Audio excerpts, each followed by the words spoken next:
இயேசுவின் இனிய நாமத்தில் அனைவருக்கும் வணக்கம். இன்றைய புனிதர் நிகழ்ச்சியில் கிறிஸ்துவுக்காக தன் உயிரையே தியாகம் செய்த ஒரு வீரக்குருவின் வாழ்க்கையைப் பற்றிதான் பார்க்கப் போகிறோம். அவர்தான் புனிதர் மார்செலினஸ். அவருடைய வாழ்க்கை நமக்கு சொல்லும் செய்தி ஒன்றுதான்: நம்பிக்கையை எந்த சூழ்நிலையிலும் கைவிடக்கூடாது.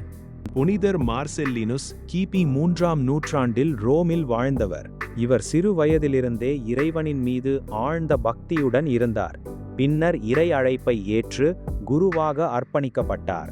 அவர் வாழ்ந்த வாழ்க்கை மிகவும் எளிமையானது. ஏழைகள், நோயாளிகள், துன்பத்தில் இருந்தவர்கள் அனைவருக்கும் அவர் அன்புடன் உதவி செய்தார். அந்த காலத்தில் ரோம பேரரசை டயோக்ளீஷியன் ஆட்சி செய்தார். அவர் கிறிஸ்தவர்களை அழிக்க முயன்ற மிக கடுமையான பேரரசர்களில் ஒருவர். கிறிஸ்தவர்கள் தங்கள் நம்பிக்கையை மறுத்து ரோம கடவுள்களை வணங்க வேண்டும், இல்லையெனில் சிறை அல்லது மரணம்.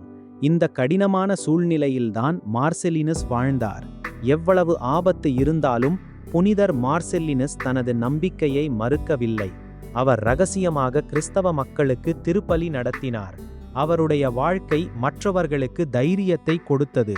பலர் அவரை பார்த்து இயேசுவின் மீது நம்பிக்கை வைக்கலாம் என்று உணர்ந்தனர். அவருடன் இணைந்து பணியாற்றியவர் புனிதர் பேதுரு. இருவரும் சேர்ந்து மக்களுக்கு இறை நம்பிக்கையை அறிவித்தனர்.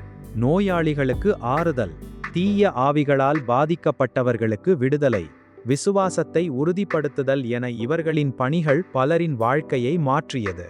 அவர்களின் செயல்கள் அரசாங்கத்துக்கு தெரிய வந்தது. உடனே இருவரும் கைது செய்யப்பட்டனர். சிறையில் இருந்தபோதும் அவர்கள் பயப்படவில்லை. மாறாக அங்கே இருந்த கைதிகளுக்கும் இறை நம்பிக்கையை பற்றி போதித்தனர்.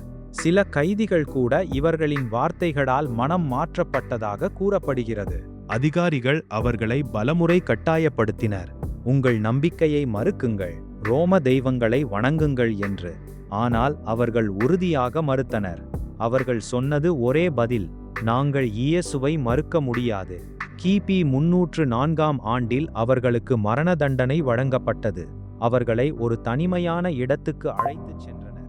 தாங்களே தங்கள் கல்லறையை தோண்டும்படி கட்டளையிடப்பட்டனர். பின்னர் தலை வெட்டப்பட்டு மறைசாட்சிகளாக உயிர் துறந்தனர். அவர்கள் மரணத்திலும் பயப்படவில்லை. புனிதர் மார்செல்லினுஸ் நமக்கு கற்றுத்தரும் முக்கிய பாடங்கள்: நம்பிக்கை சோதனைகளில்தான் உண்மையாக தெரியும். பயம் வந்தாலும் உண்மையை விடக்கூடாது. இறைவன் மீது நம்பிக்கை வைத்தால் எந்த சூழ்நிலையும் கடந்து செல்லலாம். அவருடைய வாழ்க்கை இன்று நமக்கு ஒரு பெரிய தூண்டுதல். புனிதர் மார்செல்லினுஸ் அவர்களே எங்களுக்காக வேண்டிக் கொள்ளும். ஆமென். அருள் நிறைந்த மரியே வாழ்க, ஆண்டவர் உம்முடனே. பெண்களுக்குள் ஆசி பெற்றவர் நீரே. உம்முடைய திருவயிற்றின் கனியாகிய இயேசுவும் ஆசி பெற்றவரே. புனித மரியே, இறைவனின் தாயே, பாவிகளாயிருக்கிற எங்களுக்காக இப்பொழுதும் எங்கள் இறப்பின் வேளையிலும் வேண்டிக் கொள்ளும். ஆமென்.